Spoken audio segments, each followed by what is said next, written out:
I'll give you a chance afterwards.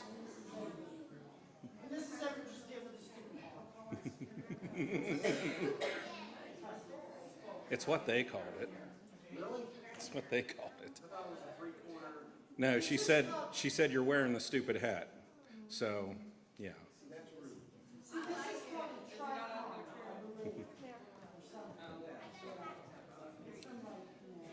Okay. Everybody have a nice meal? That was great, wasn't it? I wish every Wednesday was like this. That would be awesome. I mean, we'd be much fatter for it, but this would be awesome. So, well, all right. I'm going to give you a little history of Thanksgiving. Had a nice dinner and got some information from Mr. Rob Tuttle. It actually just about doubled what I had, so you get to sit even twice as long as what you would have. With that, in the United States, Thanksgiving is historically a day to praise and thank God for our blessings and to ask Him to heal our nation's wounds. It was also a national day of penitence to humbly repent for our sinfulness and selfishness. Thanksgiving officially became a national holiday in 1863 during the Civil War, set in place by then President Abraham Lincoln. In his address, Lincoln called for Thanksgiving to be, and I quote, "as a day of thanksgiving and praise to our beneficent Father who dwelleth in the heavens. And I recommend to them that while offering up the ascriptions justly due to Him for such singular deliverance and blessings, they do also, with humble penitence for our national perverseness and disobedience, commit to His tender care all those who have become widows, orphans, mourners, or sufferers in the lamentable civil strife in which we are unavoidably engaged. And I fervently implore the interposition of the Almighty hand to heal the wounds of the nation and to restore it as soon as may be consistent with the divine purpose to the full enjoyment of peace, harmony, tranquility, and union." Now, in the Bible, Thanksgiving means devotion, sacrifice, praise, or an offering. Thanksgiving is to glorify God as an act of worship, giving thanks for all things as part of God's providence. It has been defined as being primarily about relationships. The true meaning of Thanksgiving focuses upon relationships, especially the one between God and man. Now, upon their arrival at New Plymouth, the Pilgrims composed the Mayflower Compact, which honored God. It was an agreement by all those on the ship that they were there to honor God and to fairly govern the people of the newly formed Plymouth colony.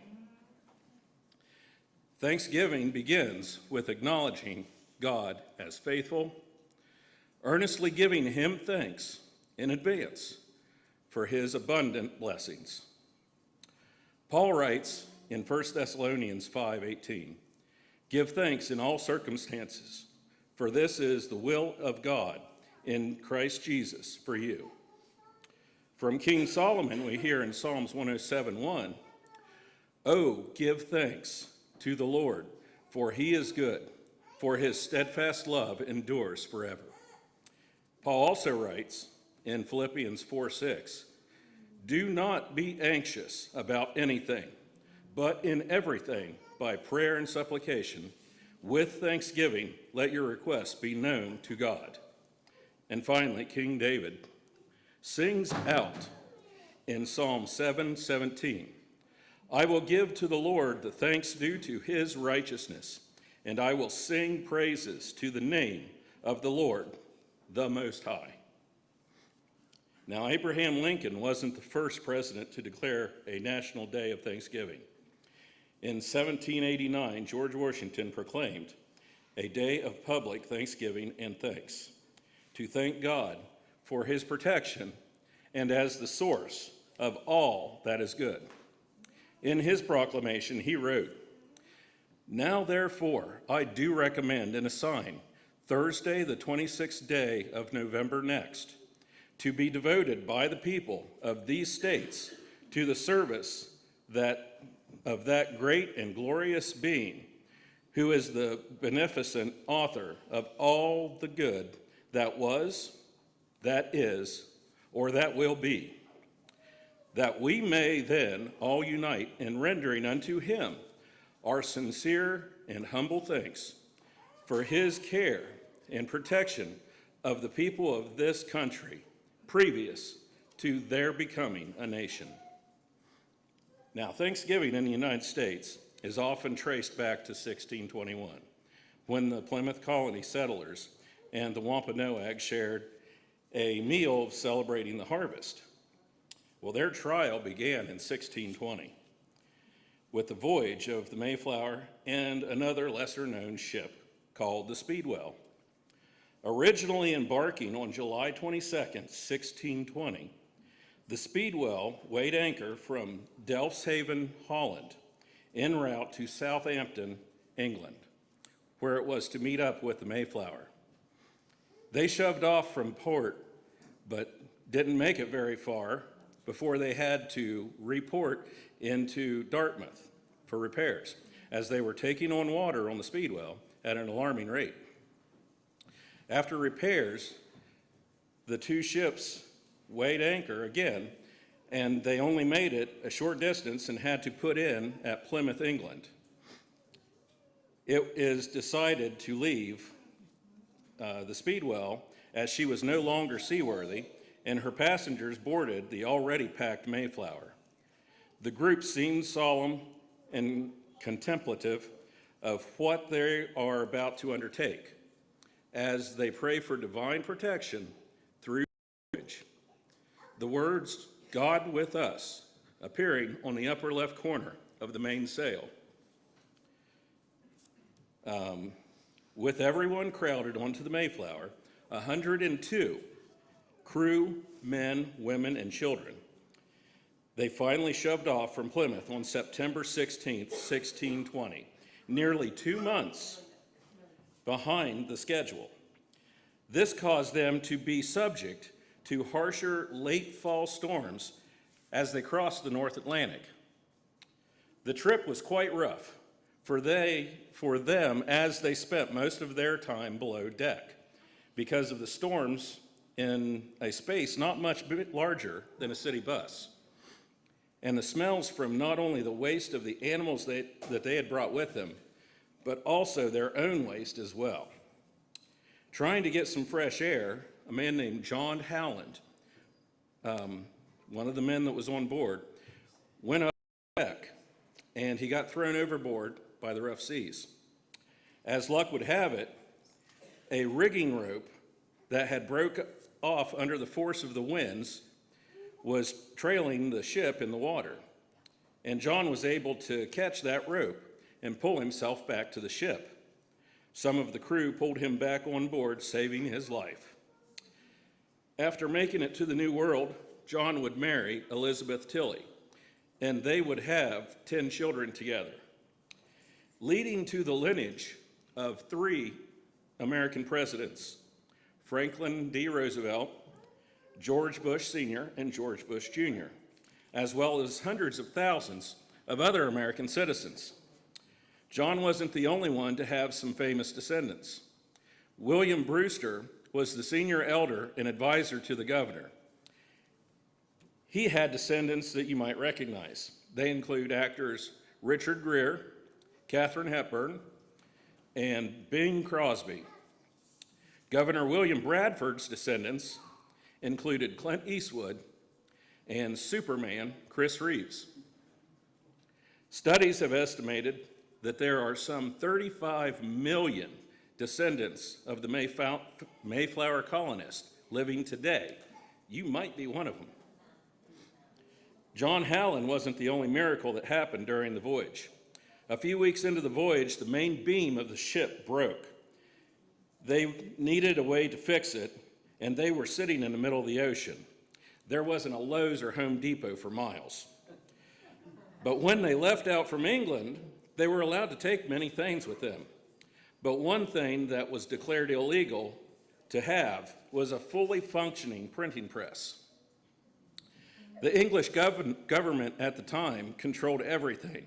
That included the church as well as the media. Now, the Pilgrims were separatists, meaning that they wanted to worship God and God alone, not God and the king or queen of England. This was the whole reason they were heading to the New World. Now, England also controlled the media, meaning they didn't want anybody to have a functioning printing press for fear that they would publish books that the crown didn't approve of. However, the Pilgrims had a broken press, which wasn't illegal to take to the New World, which they could later fix when they got there. So they have this broken press, and now they have a broken beam. They were able to use the main jack bolt from the press to hold the beam in place to complete their journey to Virginia. Now, I'm guessing you might think that I just misspoke and said Virginia. The fact is, that's where they were headed. However, because they left later and were exposed to severe storms, they were blown off course. The ship was actually pushed north of the Virginia colony that was already established, that stretched up the coast as far as current-day New York. They were aiming for the mouth of the Hudson River, but that's not where they landed. They arrived at the outer edge of Cape Cod and then slowly worked their way inward to an anchoring point just off the coast of what would become the Plymouth settlement. Because of the onset of winter was fast approaching, most of the Pilgrims stayed on the ship till spring because of the lack of shelter on shore. During the cruel New England winter that they were ill prepared for, half of them died from exposure, disease, and starvation. 14 of the 18 wives had perished, leaving widows and orphans abounded. In the spring, new hope was found in a divinely crafted friendship with the Wampanoag tribe and an English-speaking Native American named Squanto. Now, Squanto had been taken captive by an English sea captain and sold into slavery. After escaping to London and achieving freedom, Squanto returned to his native land. Talk about divine providence. Boat trouble, starting 2 months late, storms blowing them hundreds of miles off course, an Indian kidnapped, learns English, freed, and returned to the exact place the Pilgrims will land, and is able to work with the Pilgrims and the Wampanoag tribe through the chief Massasoit to come up with a mutually beneficial agreement to help protect each other. Also, the natives taught them how to grow corn and other plants, hunting tips, and what wild plants and berries they can, and more importantly, cannot eat. God's guiding hand was most certainly controlling these events. Page 6. In the fall of 1621, there was a great feast that had lasted for 3 days with the Pilgrims, Wampanoags, and Squanto. Other historically famous feast attendees included Pastor John Robinson, the first governor, John Carver, the second governor, William Bradford, Captain Miles Standish, William Brewster, senior elder and advisor to William Bradford, and one of the first American authors, Edward Winslow. He was an assistant to Bradford. His letters to a friend are the only written accounts of the first Thanksgiving, or the Harvest Feast as it was called, an event boasting the thankfulness to God for bringing them together and giving them the ability to survive. Edward Winslow described their thankfulness in this way. Our harvest being gotten in, our governor sent 4 men on fowling, that we might, after a more special manner, rejoice together. After we had gathered the fruits of our labors, they 4 in one day killed as much fowl as with a little help beside served the company almost a week. At which time, amongst other recreations, we exercised our arms, many of the Indians coming among us, and among the rest their greatest king, Massasoit, with some 90 men, whom for 3 days we entertained and feasted. And they went out and killed 5 deer, which they brought to the plantation and bestowed on our governor and upon the captain and others. And although it be not always so plentiful as it was at this time with us, yet by the goodness of God, we are so far from want that we often wish you partakers of our plenty. It is an inspiring story that God had granted them such a bountiful harvest. And it's good for not only Christians, but for all people to remember this encouraging tale. We should always be encouraged when we sit down with fellow Christians and hear how God has sustained them in hard times. Thank you. So I thought we could do we want to do the gobble gobble song first or the? Gobble, gobble. No.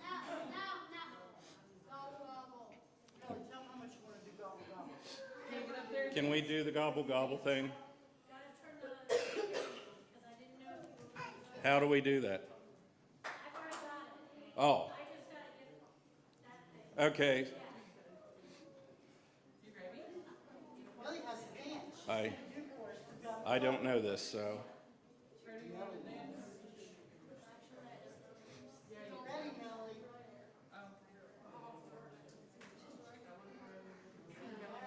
Are you guys going to sing along, or how do you do this? It's just fun to watch. Ready? We're going to stand down here and get so you don't fall off stage. You ready? Up.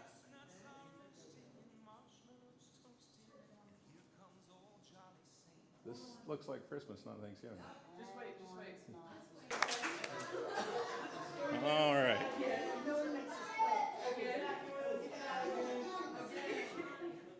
Okay. If everybody would grab a hymn book and turn to page 485, we're going to do the first and the last verse of America the Beautiful. Jenny's going to give us a key. I'm told that's appropriate.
Kind of like we do at Christmas time, if we could start a circle around, we'll get candles for everybody.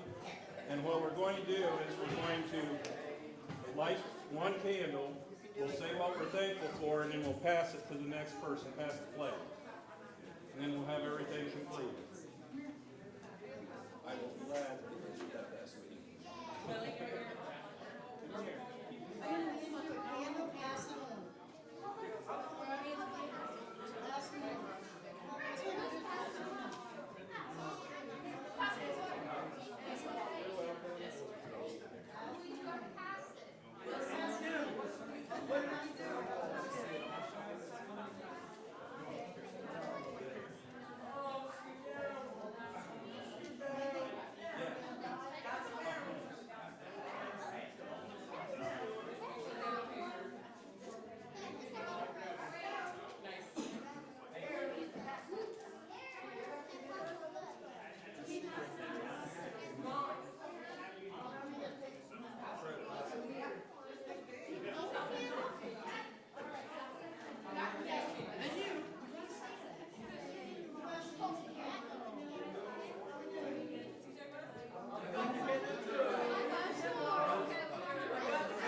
family? Wait until you receive one. Speak up. She's thankful for music and family. I'm thankful for school. Thankful for school. That's going to be the only one of those. Weirdo. I'm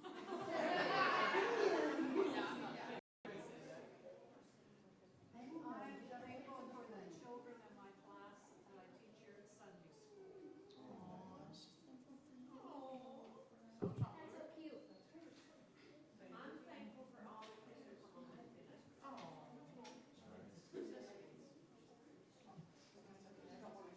I'm thankful for our Savior. Oh, come on. For our Savior and for everybody that's here. Wednesday nights, parading night.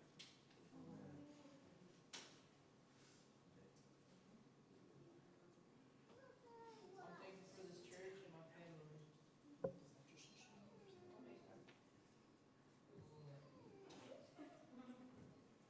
I'm thankful for family and friends.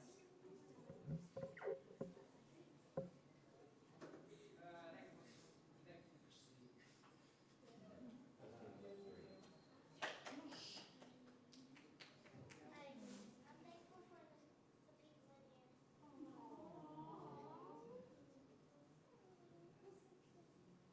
I'm thankful for the mashed potatoes.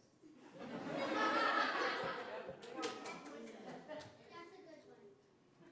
I'm thankful for Jenny's pumpkin pie. Yes. Yes, it was really good. I didn't put any. Cry. I'm thankful for your family.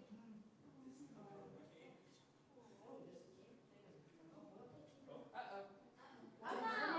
Jump on it out. She's never been good with phones.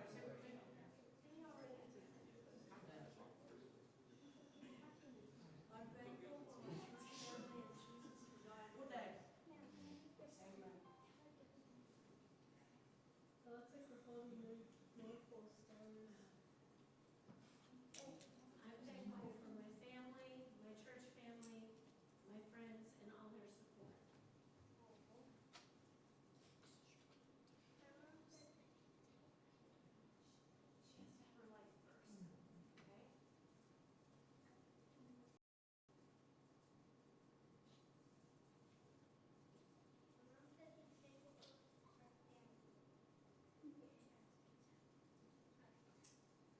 Good job.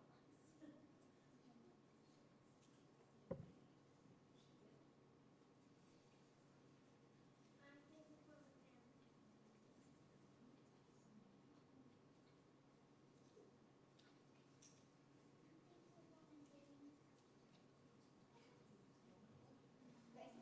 my family.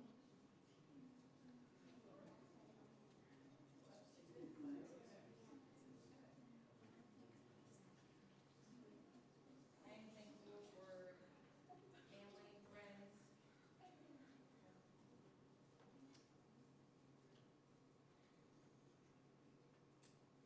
I am thankful for the church. I am thankful for my family, my grandkids.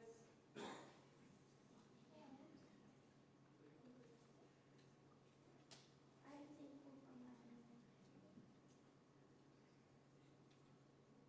And thank you for everybody who came here and I hope you guys have a good night.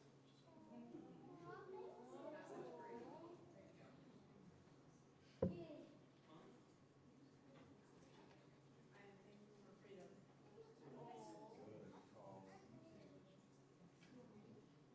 I'm thankful for my immediate family, my church family, everybody that showed up tonight.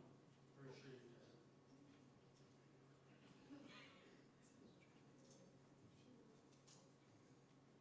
I am thankful for my family, this church, and all the blessings in my life.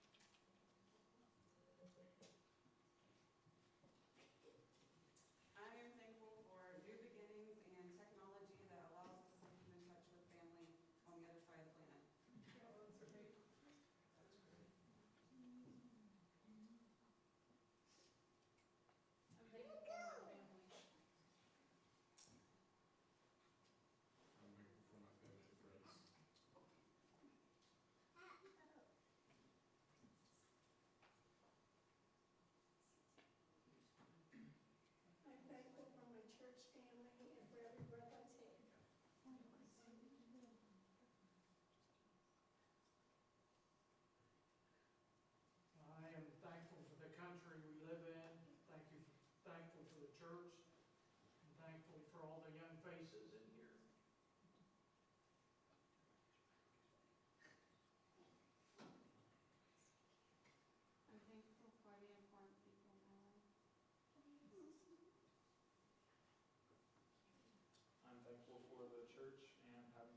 they're willing to help whenever they're needed.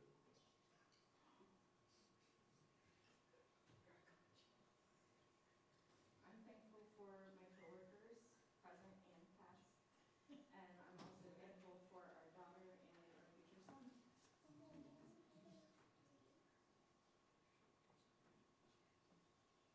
I'm thankful for this country where we can meet like this. And I'm thankful for this community that they're so supportive of us. And I'm thankful for the people who come and interact with us and our friends. I love this church and community. Thankful for the family I found.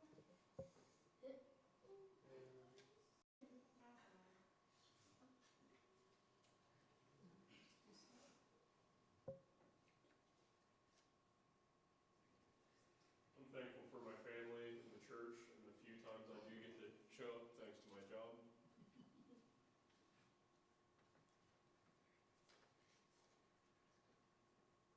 I'm thankful for everybody that came here and that comes next Sunday.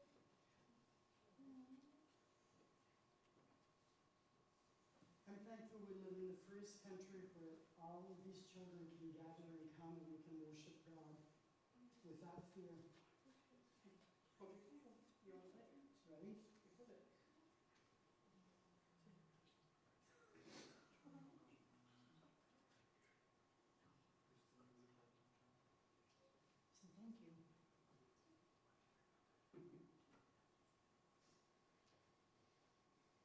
I'm thankful for all 14 of my nephews and nieces. They give me